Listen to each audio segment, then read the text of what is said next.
Welcome back to Estonia's capital, Tallinn, the city that Russia's Peter the Great said he preferred even to his own namesake imperial city, St. Petersburg. This is Kadriorg Park, just one part of the Tsar's legacy here. Well, this physical landscape might not have changed much since Peter the Great's time, but the political landscape in Estonia is shifting even as we speak. Luke Brown explains. Nikita is the local coordinator in Jõhvi for a new political movement, Estonia 200. He says being involved at the start is an opportunity in a rigid political landscape. We are not that big, and we don't have so many youth activists right now. So it's the probability for everyone to be heard. Up for discussion, one revolutionary pillar of the movement's manifesto, a unified school system for Russian and Estonian speakers. Nikita contends that policies like this make Eesti 200 a breath of fresh air. Eesti 200, by its name already, is saying that they have long-term political agenda, long-term goals. Estonia really needs the political movement who is looking forward than only 4-year period. Launched in May, Eesti 200 is not even officially a political party yet. Founded by a mix of entrepreneurs and academics, it represents a break with the political old guard. Its leaders already have serious ambitions, proclaiming with the formation of a shadow government that they're ready to govern. We feel that this is a strong enough group of people who have achieved something in their life that is not related to politics. And that gives us the confidence to say that yes, as a group, we are ready to govern. Priit Alamäe is Eesti 200's co-founder and nominal leader. He made a fortune in the private sector, capitalizing on Estonia's transition to a digital society. Now he's aiming to go one step further and lead the country. The movement's rapid rise has prompted parallels with Emmanuel Macron in France, and Alamäe has a similar liberal, pro-European message. We strongly believe that Estonia is part of Europe, and we strongly believe that Estonia, as any other country, has the power to actually change Europe for the better. We don't believe that we should be a closed, grumpy nation. Eesti 200 is already a well-oiled media machine. To remedy its political inexperience, it has sought some established MPs. Margus Tsahkna quit his Conservative Party and his post as Defence Minister to join them. So my messages has always been the same. I haven't changed anything. Just old parties, they were not able to take these messages seriously. So, and also it's obvious that the new party needs as well somebody who actually knows how the sausage is made, and the person. Another party benefiting from disaffection with the mainstream parties is EKRE, the Conservative People's Party of Estonia. Recent polls indicated could almost triple its score from the last election. Its defiant message rejects everything from migrants and homosexuals to the EU. The other parties are basically standing for this globalist liberal democratic system which puts its own ideological dogmas like democracy, human rights and so on above the fundamental things such as the nation state, ethnicity. EKRA's rise echoes another booming European current, populism. Its leader, Marte Helm, allying his policies with the hard right governments of Poland and Hungary. And your president, Emmanuel Macron, speaks about Europe, which is Europe where there are no people anymore, no Danes, no French, no Germans. All are Europeans. That's not the idea we are building our Estonian state. We want Estonian state, which is our national home. In March, Estonia holds its 8th general election since independence. Voters set to choose between the mainstream, a new brand of centrism, or like much of the rest of Europe, a more populist path.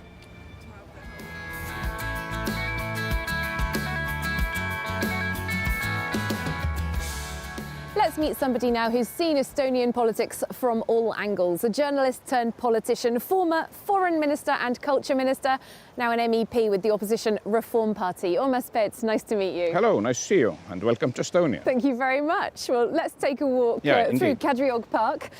We've just been watching a report about the Estonian political landscape that's changing. Now, your party, Reform Party, did very well in the last election, but fell out of the government because of a confidence vote.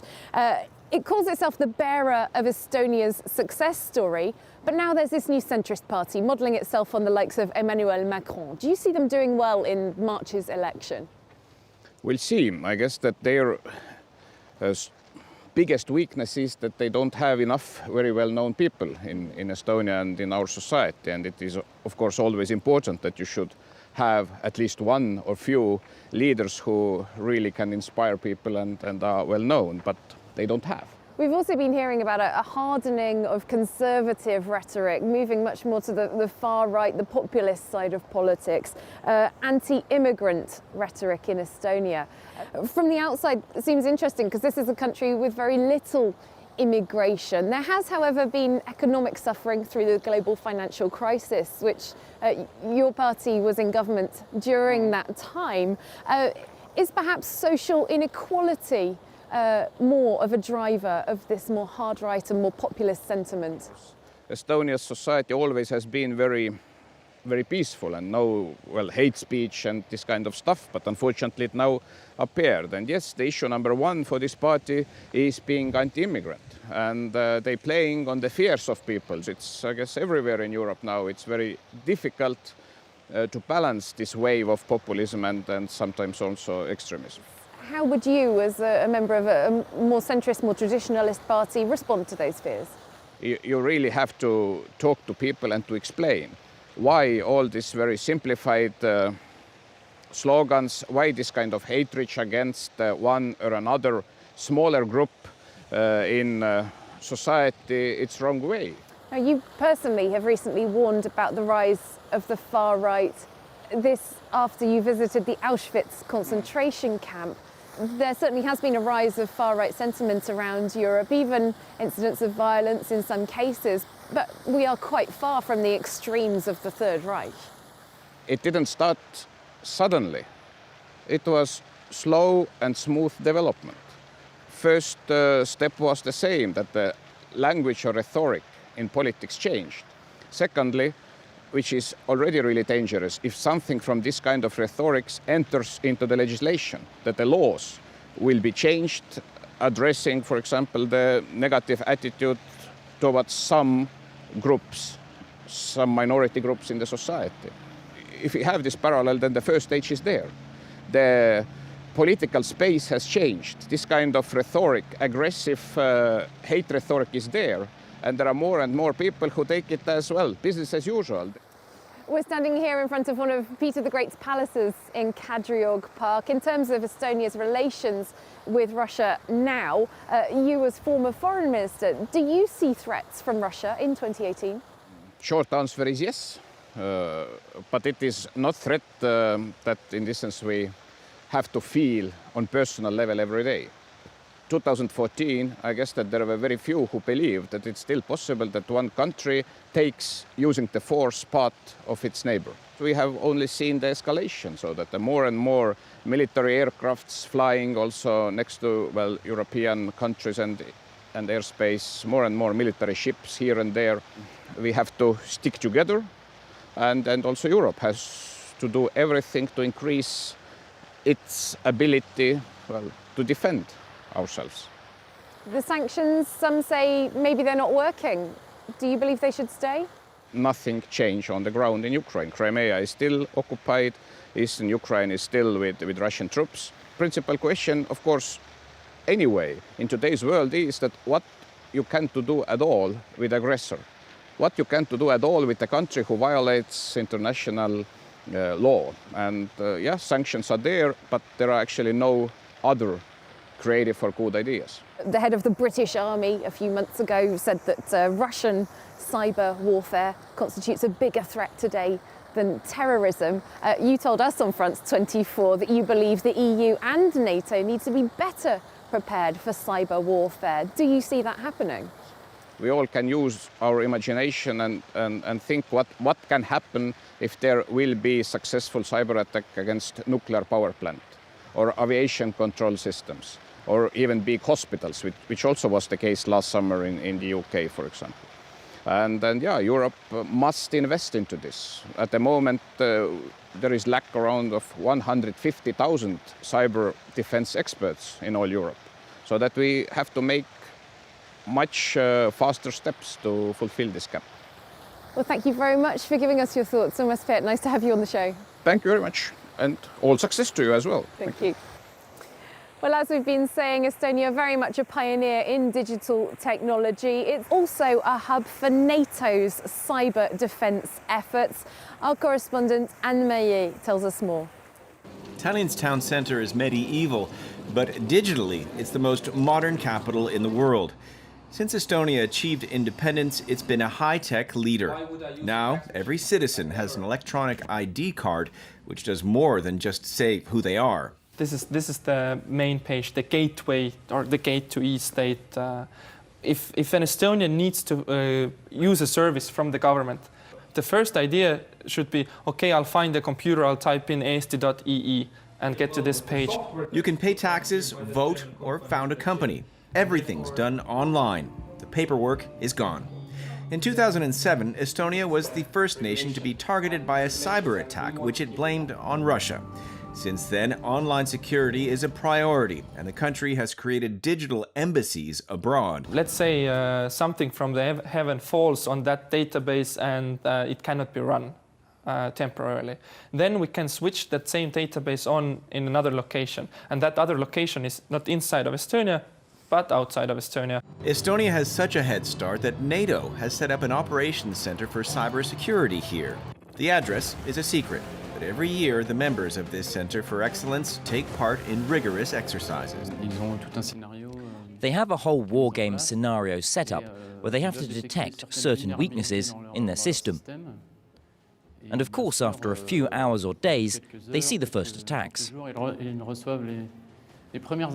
The center includes 17 NATO members, as well as Austria, Sweden, and Finland. As it's located in a former Soviet republic, this operations center is highly strategic because cyber attacks from Moscow are increasing. The fact that the centre is here is a means of dissuasion, of course. But it's clear that we also have to have capacity and credibility.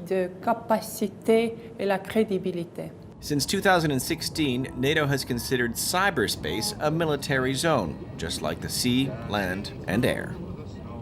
Well, we've talked politics, society, security and technology. Time now to talk a bit more about culture and what makes Estonians tick. For that, I'm joined by a TV executive turned filmmaker. In fact, he wrote and directed the very last feature film outing of the late French great Jeanne Moreau. Very nice to meet you, Ilmar Rag. Hello. What would you say are the key ways in which Estonia has changed? Estonia has this chance of being so small country, so the changes can be quite fast. I didn't expect to see Estonia to become so right-wing liberal in the 90s. I think today we are kind of in a midway between Central Europe and Scandinavia, where we see Central Europe sometimes too populistic and closed, while Scandinavia maybe sometimes too open. Relations between Estonia and Russia could certainly be warmer at this point, particularly on the military level. We've seen NATO and Russian military exercises in the region. Is this a worry? Yes, it is. It is also a combination of two fears. From one part, Estonian past has seen many times this Russian invasion, but from the other part, we have seen the wars in Georgia or in Ukraine, and that's why Estonia is taking that very personally, and we are concerned if we see the big military exercises in Russia. And I think that we have this love-hate relationship with the Russian culture. We have many older actors who have studied in Moscow, film directors who have studied in Moscow, so we know Russian culture. And I personally, I have many friends in Russia too. Very honestly, I'm not very big fan of Mr. Putin. Thinking about the Russian-Estonian community, I see that there is a tendency for some people to see them as the former oppressors and the Estonians as the former victims. But I have heard members of the Russian community say that, look, we were victims of the Soviet time too. Well, this is absolutely true. And I think one of the big changes that we see in Estonian politics is the acceptance of the fact that Estonia is a country with the two communities. Even if the Russian community came here as a result of the Soviet injustice, they are here to stay. They are not going away. And that's why the peace in Estonia depends on how we learn to live together. As concerns Europe, I mean, Estonia is right out on this northeastern border. It's a very small country, as we've said, size-wise and in population. Do you feel that Estonia is a little bit out on a limb? Estonia has always felt that we belong to Europe. When we were in the Soviet Union, then we considered us as the most Western republic. Even the most conservative and Eurosceptical parties in Estonia, they still say that we will stay in European Union because we are Europeans, although they are against the more federal or more united Europe. Now, looking to the future, this is a small country that's come a very long way. Where do you think Estonia is heading, or should be heading, as it enters its second century? Our former Estonian president, Toomas Hendrik Ilves, once said that our aim is to become a boring Scandinavian country. That means stability. Nothing happens, but everybody is happy. We'll see. We'll have to wait and see. Ilmar Rag, it's been very nice talking to you. Thank you so much. You're welcome. Well, it's from here in Tallinn's UNESCO-protected medieval old town that we will wrap up our programme. We will, of course, continue to follow developments in Estonia with national elections in March and European elections in May. We'll see you soon somewhere else around Europe on France 24.